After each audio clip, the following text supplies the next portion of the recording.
We're about to dive into one of the most incredible stories of leadership and sheer survival you'll ever hear. It's the story of a mission that, by all accounts, was a total failure, and yet somehow it became one of history's greatest triumphs.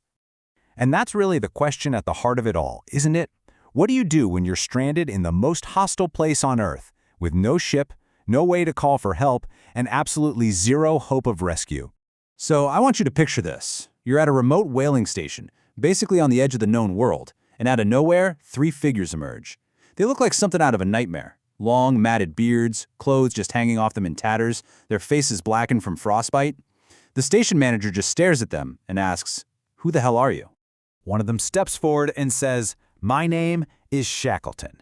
And the entire room just goes silent. Because you see, Ernest Shackleton and his whole crew of 27 men, they had been declared dead for 532 days. So how on earth did they get here? Well, their story starts 2 years earlier, with an expedition, a journey with a goal so ambitious it was, frankly, almost insane. At the heart of it all was this man, Sir Ernest Shackleton. He was an explorer who had already tried and failed to reach the South Pole. This expedition was his ultimate obsession, to be the very first person to walk across the entire Antarctic continent, coast to coast, right over the pole. Now, to find his crew, Shackleton put this ad in the newspaper. And just look at how brutally honest it is. He's basically promising misery, danger, and a good chance you won't make it back. And the craziest part? Over 5,000 men applied for only 27 spots. That tells you everything you need to know about the kind of man Shackleton was. So on December 5th, 1914, they set off from South Georgia Island. They had their ship, which was perfectly named the Endurance, a crew of 28 men, including Shackleton, a whole pack of sled dogs, and that one single-minded goal. The local whalers there, they warned him. They said the ice was the worst they'd seen in years. But Shackleton, well, he was determined to push on. That determination was about to collide head-on with the raw, unforgiving power of Antarctica, and the dream of crossing a continent, it was about to become a nightmare of just trying to stay alive. Just 2 days after leaving port, they hit the ice, and it just got thicker and thicker. By February, the Endurance was completely frozen solid, a prisoner in a sea of ice. For 10 long months, they just drifted, hoping for a thaw that never came. And then, the ice began to squeeze. The pressure was unbelievable. The ship's timbers started to groan, then scream, and then crack. And on November 21st, 1915, the men stood on the ice and just watched in horror as their ship, their home, their only link to civilization, was swallowed by the ice and disappeared forever. And just like that, their reality became terrifyingly simple. They were totally alone, marooned on a drifting chunk of ice in the middle of nowhere, hundreds of miles from the nearest land. All they had were 3 small, open lifeboats and whatever they'd managed to grab from the sinking ship. For Shackleton, right then and there, the mission changed completely. It wasn't about glory anymore. It was about saving every single one of his men. And what came next?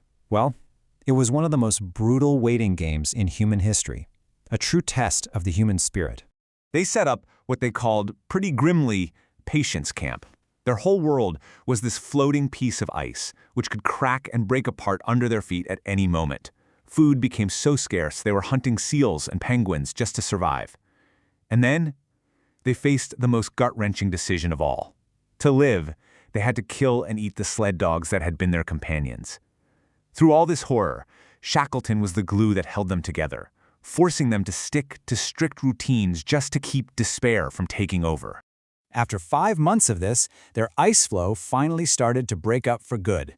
They had no choice but to get into those 3 tiny lifeboats and head for the open ocean.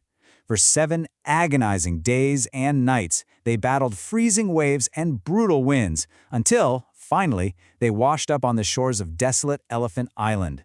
It was the first time any of them had stood on solid ground in 497 days. But Elephant Island was just a barren rock in the middle of a furious ocean. Nobody was ever going to find them there. Shackleton knew that if they were going to survive, he had to do something even more desperate, something truly impossible.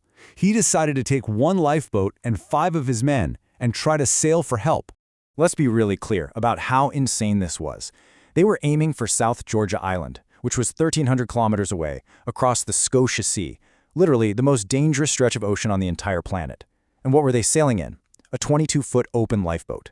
They were facing hurricane-force winds, waves as tall as 4-story buildings, and all they had to navigate with was a simple sextant when they could even see the sun. It was the definition of a Hail Mary pass. And you won't believe it, but after 17 days of pure hell, they made it. But their ordeal wasn't even close to over. Of course, they landed on the wrong side of the island, the uninhabited side. The whaling stations were on the other side, across a mountain range so treacherous that no human had ever even attempted to cross it. So what did Shackleton and 2 of his men do? With screws from the boat hammered into their shoes for grip, they trekked non-stop for 36 hours over glaciers and mountains, finally stumbling into that whaling station we talked about at the beginning. Shackleton was safe, but his mission? It was far from over. Because he still had 22 men huddled together back on Elephant Island, and he had made them a promise. He told them he would come back for them.